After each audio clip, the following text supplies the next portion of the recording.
Hello, everyone. This is Megan Abels from the Department of Ed, and I'm here today in Mountain Home, Arkansas. It's a beautiful, snowy day, and I'm here talking to Dr. Jake Long, who is the superintendent here at the Mountain Home School District, and we are getting ready to launch our video series on teacher leadership in Arkansas, and it just so happened that the Mountain Home School District has recently started their Teacher on Special Assignment.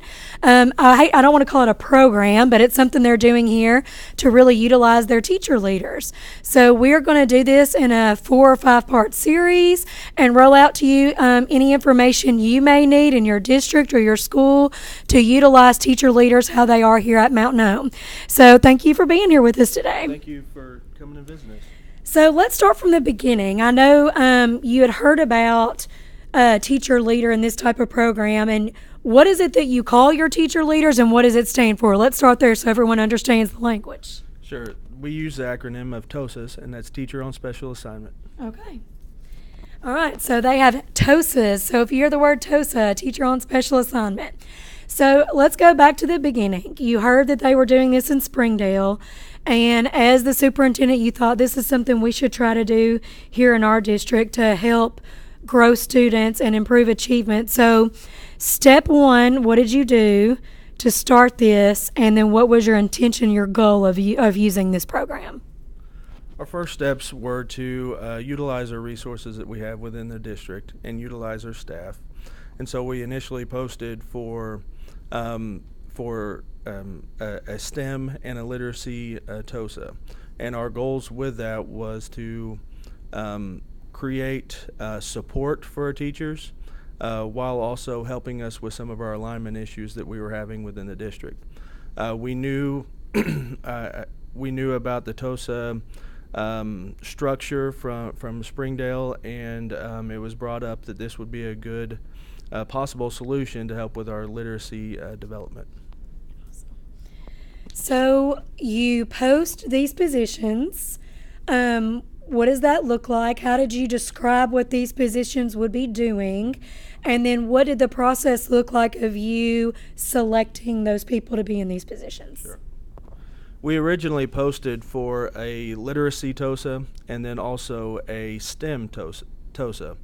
But we received some feedback along the application process that the scope in which we were asking those teachers to do and to serve, and because we were asking one to be literacy K-5 and one to be science and math K-5. And so some of the feedback that we got along the way was that, that scope of work is just way too big. And so we narrowed it down and we focused just only on literacy and then expanded that breadth of possible candidates to 3 positions to serve the K-5 capacity. So we have one TOSA that serves the K-1-2. We have one TOSA that serves 2, 3, 4. And then one TOSA that serves 4, 5, 6. And so each of the TOSAs have the grade levels, and the grade level coverage overlaps intentionally so that it helps with some of our transitional issues from building to building. So I'm going to ask the question that I'm sure a lot of our administrators are thinking right now. Well, I've got a literacy specialist. I've got a literacy coach. How is this different than being a literacy specialist or a literacy coach? Well, it's really, I think that it's different because of the level of support that we are asking them to do and the coverage, because it's for us, our program was about alignment while also teaching. And so our one of the non-negotiables that I asked our TOSAs to do was that they're going to continue to be able to provide 90 minutes of literacy instruction a day. Some of that looks different from teacher to teacher. Some of it's push in, some of it's pull out, some of it's co-teaching. And so all those different things are options, but I didn't restrict that. I allowed them to come up with that on their own. Mostly provide, the boundaries, which is K5, K6, and let them develop it in the direction in which they feel like that it should go. Awesome. And what have you seen so far? What has been your aha moment about doing this because it took you stepping out of the box and saying, how can we be more student focused by using our teacher leaders? So what has kind of been your aha moment so far? So initially, the TOSAs, they provided just a tremendous amount of support in the initial screenings. And so we all have those BOY, beginning of year assessments, and things that that are ordinarily those things are on the classroom teachers. Mm-hmm. And so we wanted to take as many of those things off the teacher's plate, the regular classroom teacher's plate, mm-hmm. to then be able to and take care of those with also the supplemental support for the literacy. And so we received a lot of feedback early on about that amount of support and them not having to do some of those things, but we have had our own challenges as it comes along, and I think that would be normal with all new programs, that the deeper that you dive into student support in the data and ensuring that the standards are being met and being taught, the more challenging the work becomes. And so sometimes it can feel like more work, and it can feel like it can be frustrating, but we're definitely outside of our realm and of our scope of what we have been in years past. So I want to get to some of those questions that I think a lot of our superintendents, they are very number focused. And so a lot of times when you hear teacher leadership, you think, how are we going to pay these teacher leaders? Can we fit that in our budget? And then you think about professional development and do these teachers kind of help with professional development? So are you paying these teacher leaders an extra stipend? Are you just utilizing it into their contract day? Help some of our other superintendents understand financially what this looks like for you. So we were able to do this without any additional personnel. So I looked and we looked at what we already had. We had a couple of interventionists. The interventionists were isolated to single specific grade levels. And so we had that. We also had a technology, it was kind of a technology support person. Mm-hmm. So we had that. And so that position was vacated. And so we basically took those positions without adding any additional staff, and were able to create these TOSA positions. So it didn't cost us any staff. We have the same number of personnel. Regarding your contract, they do maintain a normal teacher contract, which is a 191-day contract for us. But we did extend that to any professional development that they needed to be able to take through the summer at their basically their daily rate of pay. Okay. And so you take their daily rate of pay for any PD. I did have some non-negotiable as far as the trainings that we needed them attend. So the first year was very front-loaded on training and support. And so in coming years, I do feel like that we'll be able to utilize them in a much more localized level for providing that training, which would ultimately, hopefully save us some money as opposed to sending teachers off. So for those districts that are very small and they want to maybe start something like this, and they're saying, well, we only have one teacher teaching the entire grade level, we can't afford to pull them out of the class part of the day. What kind of advice would you give those building leaders to maybe make something like this work in a small district? I would definitely just encourage them to think outside of the box with the personnel that they have and utilizing them in a different way. It doesn't have to be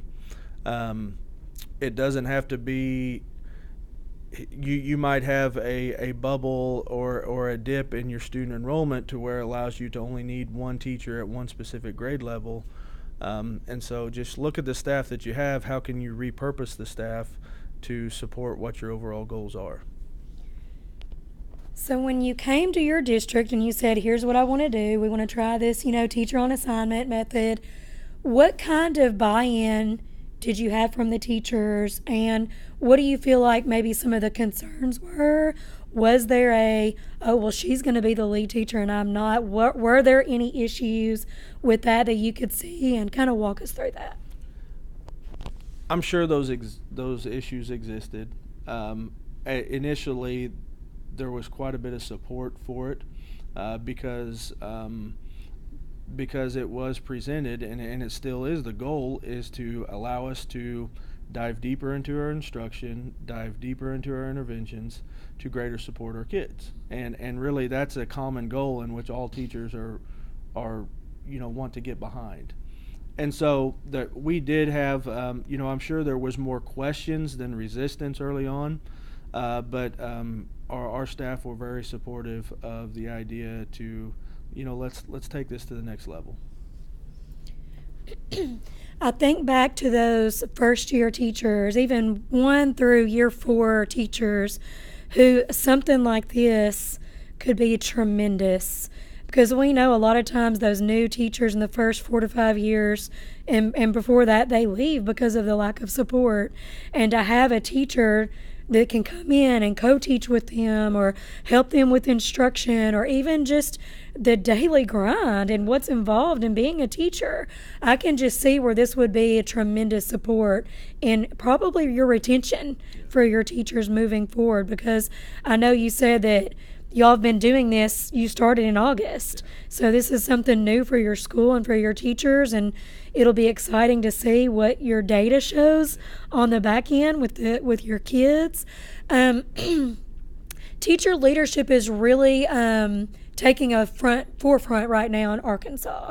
And I know at the agency, we're really trying to showcase some things that teacher leaders can do in districts and in their buildings and with ESSA. I'm sure when you got all of your reports in and all of your data, you sat down and you dug into that from the top all the way down to the deep to student names, and you knew where those kids needed help. So how could you envision maybe a district using their ESSA indexes and then taking teachers on assignment to help them grow? Like, what kind of advice, speaking from a superintendent to other superintendents, let's talk about that. What would you tell them about that? Biggest thing I would say regarding what you just stated was that it provides that teacher the opportunity to look outside their normal realms of that classroom to be able to utilize their knowledge and skills that they have, and they are experts in the field, to be able to help us all dive deeper into our students and get to the level of data and support and instruction that every teacher, I feel, wants to get to, but they're unable to get to it because of all the different things that are added to their plate. And I think that if you have these teachers that are either that they don't have to be tenured in the field, but have teachers that are experts in their field and expert in the content and where you're wanting to go as a superintendent, I think that can help you take your district to the next level. And right now, honestly, we have no data on what we're doing. We have beginning of the year and we have first quarter, which I'm already liking what I'm seeing. But a lot of that structure getting set up has been, all right, let's break out the data, let's get the spreadsheets in place to where it is usable and user-friendly data for each of those teachers. And I think as you visit with our teachers throughout the day, you'll find that has been one of the biggest levels of support that has come about as well. That's awesome. I love something that you mentioned earlier today, and it kind of revolves back to that word autonomy that is so crucially important, but sometimes so scary. And you said that you had these teachers, these lead teachers that you're using, and you said you gave them like 3 things that you wanted them to do, but then you said you let them go. And how important do you think that is in this working and being successful? I do think I think it's very important, no matter if it is the teachers or your principal, even my principals. Whenever we do something, you have basically the boundaries and you have the end result of what you want to get to, but the more autonomy that we're able to give our folks, I feel like it's the greater amount of buy-in and heart and soul that we're going to get on the back end. So that was the whole deal from from us setting up with our TOSAs was, I needed them to supplement and support literacy, so that's the 90 minutes of instruction. I needed them to have all three of them, regardless of the grade level coverage, to have the same level of training, which was, with us, it was RISE and Apple Connections, and so that everybody has the same training and can take and support each other. So let's talk about what next steps looks like for you guys, and maybe you don't know all of that yet, but right now you've got kindergarten through 6th grade covered. So do you hope to see this go all the way up through your high school? And do you feel like it will broaden in what they focus on based on your ESSA scores, based on your student data? So where do you feel like this goes next, and how are you going to determine that? I think that I am committed to this type of structure for 3 years. I think we can dive into something and not give it the amount of time that we need to actually see the results.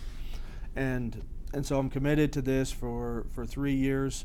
Obviously, we need to support 7-12, but we also know the importance of early literacy and ensuring that every student is on grade level reading. The reality is we probably need 3 more teachers on special assignments for mathematics and then to support the STEM. And so I would love nothing more to have that type of structure that supports, but it was just not something we were able to do in the first year. So would you recommend that to other districts, to start small, see what it looks like, and then grow it? Or looking back, do you almost wish you would have done literacy and math at the same time? What I would recommend is make sure that you're putting the appropriate amount of resources to accomplish the goals that you need to do. Here locally, I'm very guilty of doing something, but only supporting it about 25% of what it needs to be supported by. And so then we're asking our people to do nearly an impossible task. So I would ask that, I would say, give them the level of support that you need to accomplish one goal. If we're going to have every kid at grade level reading on grade level reading, then let's give it the amount of support that we need. So that would be my recommendation. And then on the other side of that is, even though that each individual school system has to do what they're just able to do, and all of us have unique challenges. All of us have unique priorities, and so that's ultimately left up to the individual school districts. I can just visualize, though, at the end of the year when principals are asking their teachers, what PD do you need this summer? Where do you need to grow to meet your professional growth goals? And I could just see them, if there was one common theme across the thread, saying, why don't we just have a teacher on assignment to meet that need versus sending all of our teachers out to training in all these different places and pulling them out of the classroom. And I just feel like there's a lot of possibilities with something like this, and that's really exciting, not only for our teachers but for our students and those kinds of things. So I guess I'll just wrap up by saying, is there anything right now, if you were just speaking to a room full of superintendents, just a last closing thing that you would like them to know or think about? And I personally would like to say, I just don't want people to be afraid of teacher leadership. Because there are so many teachers that want to lead, but they don't want to be principals, and they don't really want to leave the classroom, but they don't necessarily want it as another duty as assigned, like you said, with more on their plate. And so for me, this is exciting from a teacher perspective. So kind of just wrap up to those superintendents out there, what is one last thing you just like to say to them? Well, just that we never know the impact that we can have by giving a teacher this type of opportunity. I've already had some of the TOSAs mention to me, and whenever we have conversations, they say, well, whenever I go back to the classroom, I'm going to do it differently this way. And we have one teacher that was actually one of the interventionists prior to that we converted to a TOSA, and now she's back in the classroom. And if you get the opportunity to visit with her today, you'll hear that because of my time and support that I did as a teacher on special assignment, I now am doing this differently. And so we don't ever know what that opportunity to step outside of those walls, to have a little bit different roles and responsibilities, what that does for the teacher as a professional and what it does for them as a career. And so we'll never know the impact, but I can already see in 3 months of this that it's going to have an impact on their overall instruction. That's amazing. You know, I just love to hear that teachers can learn from each other. They're our masters in the classroom, and they should be learning from each other. And that's exciting to know that these teachers who you have deemed kind of lead teachers are still learning through the process. So we hope that all of you will stay tuned for our next video as we talk to one of these teachers on special assignment. And we look forward to really promoting this new career continuum and promoting teacher leadership across the state. And we thank you, Dr. Long, for letting us come today and hear about what you're doing. And thank you for all that you do.